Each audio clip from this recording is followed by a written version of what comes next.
Bienvenue à bord d'un nouvel épisode des IA Talk, toujours en direct du World AI Cannes Festival en partenariat avec la Maison de l'Intelligence Artificielle et le département des Alpes-Maritimes. On va parler des offres de formation en matière d'IA dans le département des Alpes-Maritimes. Pour m'accompagner, la directrice de la Maison de l'Intelligence Artificielle, Isabelle Galli. Rebonjour Isabelle. Bonjour. Et donc nos deux intervenants. Alors Nissim Marouani, vous êtes doctorant au 3IA. Bonjour Nissim. Bonjour. Et puis à vos côtés, donc Sébastien Corniglio, cofondateur de DSTI. Bonjour Sébastien. Bonjour. Alors je vous demande de parler vraiment près de la bouche avec votre micro. Donc Nissim, tout d'abord, est-ce qu'on peut rappeler ce qu'est le 3IA ? Donc le 3IA, c'est un institut. Donc il y en a 4 en France. Donc les 3I, c'est Institut interdisciplinaire de l'intelligence artificielle. Donc qui cherche à coordonner du coup le développement de la connaissance en intelligence artificielle dans cette région-là. Et alors, à quoi est-ce qu'il faut se former en matière d'intelligence artificielle ? Alors, il y a plusieurs voies possibles. Donc, le 3IA, en l'occurrence, il labellise 23 formations. Et c'est plutôt en statistique, donc en mathématiques et en informatique. Isabelle ? Oui, bien préciser que donc, le 3IA, c'est une chance pour notre territoire, puisque ça a permis de monter de nombreuses chaires en intelligence artificielle, et ces chaires donc, sont détenues par des professeurs, donc ça va à la fois impulser la recherche, mais à la fois développer dans les formations de l'Université Côte d'Azur de l'appétence pour l'intelligence artificielle, des cours de très haut niveau également. Et donc ça permet, vous savez, après cette action que nous faisons à la Maison de l'Intelligence Artificielle, je vais faire une petite page de pub, où on a conseillé aux juniors d'aller garder les mathématiques en seconde, de la seconde à la terminale, et puis qu'après, ils puissent arriver en post-bac à choisir dans l'UCA un certain nombre de ces formations. Et peut-être nous parler 2 minutes sur les compétences. Qu'est-ce qu'il faut savoir pour pouvoir faire de l'intelligence artificielle ? Donc, je pense qu'il y a plusieurs aspects.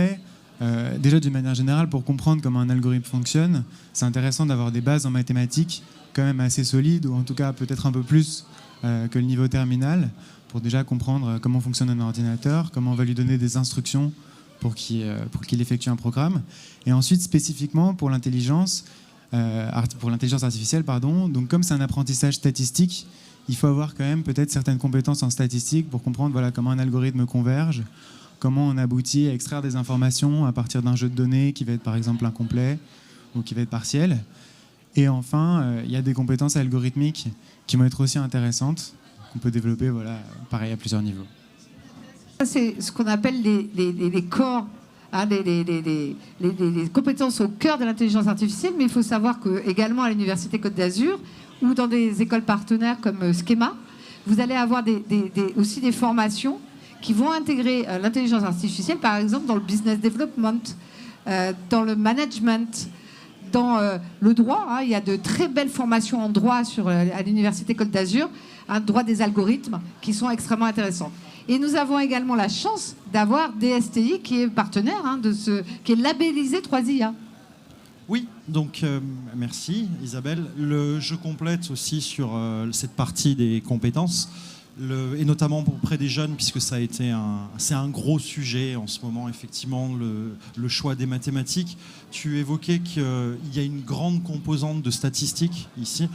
C'est très vrai, et malgré donc, tout ce qu'on peut entendre sur les réformes du bac, etc., il faut quand même savoir qu'il y a eu une progression importante de l'enseignement des statistiques au lycée, justement, qui n'était pas le cas il y a encore une dizaine d'années.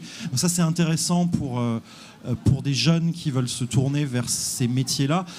Et je dirais aussi que c'est à nous tous de faire la promotion de ce que veut dire ce métier. Il y a beaucoup de facettes, comme tu l'évoquais.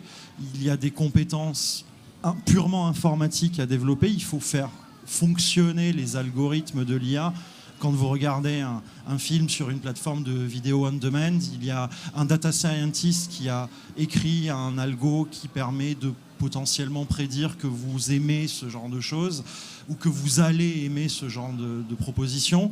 Il y a des informaticiens qu'on appelle des data engineers qui ont mis en musique tout ça dans les infrastructures informatiques pour que ça marche, pour que la plateforme délivre le contenu de bonne qualité. Et il y a des analystes aussi, c'est très important, qui sont par exemple dans l'aide à la prise à la décision, qui vont assister la direction artistique, par exemple d'une plateforme, pour dire tiens, il faudrait produire peut-être un film ou une série sur tel et tel sujet avec tel et tel acteur.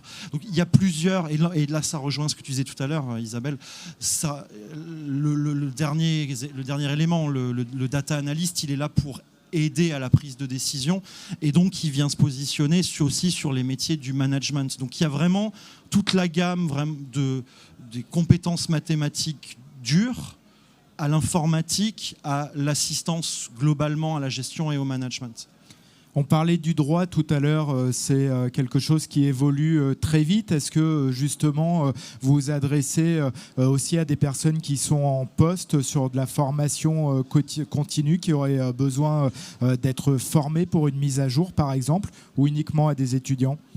Alors, en ce qui concerne Data Science Tech Institute, que je représente, oui, on a une offre à la fois qui est destinée aux étudiants, avec cette année d'ailleurs un lancement de notre programme Bachelor, donc plutôt Data Engineering, plus les spécialités niveau master sur les 3 métiers que j'évoquais tout à l'heure, et également des modules extraits de ces programmes d'enseignement supérieur auprès d'une population plus âgée, plus mature, au titre de la formation continue. La question du droit, pour nous, est extrêmement importante. C'est Marina Teller qui enseigne chez nous ces sujets-là, donc qui est aussi titulaire d'une chaire 3IA sur les sujets du droit et de l'intelligence artificielle. On a été une des premières écoles à intégrer ça dans nos cursus avant l'arrivée de la RGPD, avant l'arrivée des nouvelles normes européennes. C'est un élément pour lequel des personnes qui se forment à des métiers scientifiques et technologiques ne peuvent pas ignorer. Globalement, je vais peut-être faire un cliché, mais il serait malheureux que des personnes que nous formions, je parle au sens très large du territoire, arrivent à contribuer à un scandale Volkswagen. Et ça ne peut se faire qu'en formant les gens de tout âge à ces problématiques. Ouais. On parle beaucoup d'écosystème, d'un écosystème global qui intègre à la fois des entreprises, des structures comme la Maison de l'Intelligence Artificielle pour rassembler cet écosystème, et évidemment l'université, les formations. Est-ce que les étudiants collaborent sur des projets d'entreprise, par exemple, aux côtés d'entreprises ? Tu veux commencer sur ton... Non. Il y en a de plus en plus. Ça dépend de l'organisation des études, évidemment, de chaque établissement, de chaque institution. Isabelle ne me contredira pas sur le fait que c'est pas toujours évident parce qu'il y a une question aussi de confidentialité des données. Mais le plus important, c'est que les enseignants qui participent à l'ensemble des programmes de cet écosystème qui est très riche puissent avoir une expérience professionnelle sur ces sujets et qui peuvent être à la fois une expérience académique et professionnelle et qui vont amener les personnes formées à acquérir des réflexes professionnalisants. Le sujet effectivement de la collaboration sur des données réelles, de programmes, de projets réels, ça existe dans les contraintes dans lesquelles on touche souvent à des sujets sensibles et on revient à des problématiques notamment de droit. Nissim, est-ce que vous pouvez nous partager votre expérience de doctorant ? Bien sûr. Donc moi du coup je travaille en géométrie et donc j'essaye un peu de mêler l'intelligence artificielle et l'intelligence naturelle, c'est-à-dire de transférer les outils géométriques qu'on a aujourd'hui, grâce notamment aux mathématiques, dans le domaine de l'apprentissage avec des méthodes hybrides qu'on peut optimiser du coup grâce à un nombre important de données sur des problèmes qu'on ne sait pas encore résoudre en géométrie, comme par exemple l'extraction de formes à partir de données très brutées ou très incomplètes, ou voilà, encore la reconstruction de formes par exemple à partir d'une seule image, qui est un problème mal posé puisqu'on ne peut pas forcément deviner ce qu'il y a derrière la forme, donc on a besoin d'avoir une forme d'intelligence justement. Et quel a été ton parcours à partir de la seconde ? À partir de la seconde, donc moi j'étais au lycée, donc en section scientifique. Je pense que ça n'existe plus. J'aimais bien les maths, effectivement. Et après j'ai fait donc une classe préparatoire, maths physique avec l'option informatique, où en fait j'ai bien aimé surtout l'informatique. Et après j'étais à l'école polytechnique, où donc du coup j'ai plutôt suivi. Donc on a d'abord un tronc commun et j'ai ensuite plutôt suivi une filière informatique. Et en master de spécialisation, j'ai fait le master MVA pour mathématiques, vision, apprentissage. Donc en région parisienne. Et là, j'ai surtout pris des cours de vision et d'informatique 3D. Justement, pour intégrer ces cursus, il faut vraiment avoir suivi des parcours scientifiques, avoir été bon en mathématiques, ou alors il y a des formations qui existent qui le nécessitent un petit peu moins.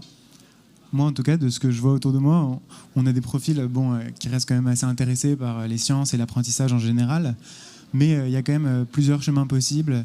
Entre les maths appliquées, l'informatique, parfois la biologie, parfois aussi la neurologie. Enfin voilà, en tout cas, il y a plein de voies possibles, je pense, pour arriver à plein d'endroits. Sébastien, vous vouliez compléter ? Oui, je vois qu'il y a pas mal de jeunes ici. Ce que tu dis est évidemment à 100% vrai. Je compléterai avec ceci, c'est que il y a plein de métiers, j'en ai donné trois grands, les trois grands phares. Il y a plein de métiers disponibles qui vont demander plus ou moins de maths, plus ou moins d'informatique, plus ou moins de sensibilité à des problématiques des organisations. Il y a de la place pour tout le monde. Il y a évidemment une espèce de tronc commun sur le goût des sciences et de la technologie en général, mais parfois la différence de ce qu'on peut nous dire au lycée, puisque moi, ce qu'on me disait à l'époque, il y a fort longtemps, quand j'ai commencé aussi mes études, il n'y a pas besoin d'être un crack des maths dans tous ces métiers-là.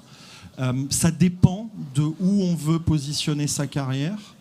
Les maths sont évidemment importantes pour le raisonnement et pour faire ce que tu fais, par exemple, c'est-à-dire de la recherche et devenir data scientist. Mais il y a d'autres voies, et je dirais que je vois souvent des jeunes en ce moment, les parents qui posent des questions. Est-ce que c'est les bonnes options ? Vous pouvez avoir choisi aussi de faire de l'économie, qui sont des maths appliquées. Du moment qu'il y a quelque chose qui utilise des mathématiques de façon applicative, moi j'aime bien la physique par exemple, parce que c'est des mathématiques appliquées, on fait de la modélisation du réel pour expliquer un problème. Tout est ouvert du moment qu'il y a cette envie, je dirais, de comprendre le monde, tout simplement. Je m'adresse à tous les trois, d'où l'intérêt, dès le plus jeune âge, de montrer que finalement, quand on s'intéresse aux mathématiques, aux sciences, ça peut nous amener vers des métiers qu'on va aimer. C'est tout le rôle, Isabelle, de la Maison de l'Intelligence Artificielle qui intervient auprès des collégiens. C'est tout à fait ça. Et je voudrais profiter que j'ai le micro pour aussi dire à nos jeunes talents féminins que dans l'intelligence artificielle, ce n'est pas un métier de geek. Vous n'allez pas forcément travailler dans une entreprise du numérique ou de l'intelligence artificielle. C'est la clé, c'est vraiment la porte d'entrée de tous les secteurs économiques. Ce matin, nous avions le data analyst de l'OGC Nice. Ce garçon travaille dans le foot. Bon, les filles, vous me direz, vous n'êtes pas forcément foot. Mais vous pourriez imaginer, rentrons dans les clichés, dans le patinage artistique. Vous voulez travailler dans la beauté ? L'Oréal fait des crèmes basées sur l'intelligence artificielle. Vous voulez vous occuper des autres ? Mais dans le domaine de la santé, c'est incroyable d'aller faire de l'intelligence artificielle. Vous voulez sauver le monde ? En matière de changement climatique, si on n'a pas l'intelligence artificielle, déjà qu'on n'est pas sûr avec l'intelligence artificielle d'inverser les problématiques, eh bien on risque de ne pas y arriver. Mais je vais, après mon message féminin, je vais quand même laisser la place à nos deux formateurs. J'embraye, merci Isabelle. Il y a une certaine vérité historique, notamment dans les formations plutôt à caractère informatique d'ailleurs que scientifique, maths, où la place des jeunes femmes a toujours été un peu difficile. Ça, on ne peut pas le nier. Mais ça change. Et ça a beaucoup changé ces 10 dernières années. Et aujourd'hui, être une jeune fille à étudier, je parle vraiment des métiers de l'informatique en particulier, n'est plus du tout la même chose que lorsque moi j'étais étudiant il y a plus de 20 ans en arrière. les établissements doivent tous faire, le mien et tous les autres, on doit tous faire des efforts pour rendre absolument inacceptable un certain nombre de comportements qui, de toute façon, vu l'évolution sociétale, tendent à progressivement disparaître, et c'est tant mieux. J'ai appris hier dans une conférence qu'au Maroc, il y avait 42% de femmes dans les écoles d'ingénieurs. Il nous manque encore des filles. Alors chez nous, par exemple, on est à un petit 30%. C'est pas mal, hein, déjà. C'est pas mal. C'est favorisé par les maths. Il y a historiquement plus de filles et de jeunes femmes en mathématiques qu'en informatique, donc ça c'est très bien. Il y a encore du travail à faire. Et je note, on a beaucoup d'étudiants internationaux, nous, c'est 70% de la population de l'école. Il y en a plus à l'extérieur de France, donc on a encore du travail à faire en France. Ouais. Peut-être la conclusion pour Nissim. Nissim, j'ai croisé beaucoup de jeunes dans cette journée grand public, des très jeunes, hein, il y en a beaucoup qui sont venus curieux de voir à la fois des robots, des logiciels, de l'intelligence artificielle. Qu'est-ce que vous pourrez leur conseiller à ces jeunes s'ils ont envie demain de travailler dans cet univers-là ? Bah écoutez, moi aussi je suis jeune, donc j'ai pas forcément beaucoup de conseils à leur donner, mais je leur dirais de suivre ce qui leur plaît, d'essayer d'explorer vraiment tout ce qui est possible, d'être curieux surtout. Je pense que c'est ce qui est le plus important, c'est d'être vraiment curieux et d'essayer d'apprendre un maximum de choses pour trouver son chemin plus tard. Merci beaucoup, merci à tous les deux. On a terminé, Isabelle, ou vous vouliez conclure ? On a terminé, voilà. Et dans quelques minutes, eh bien, rendez-vous autour de ChatGPT, donc toujours en direct, les IA Talks by Côte d'Azur France. Merci.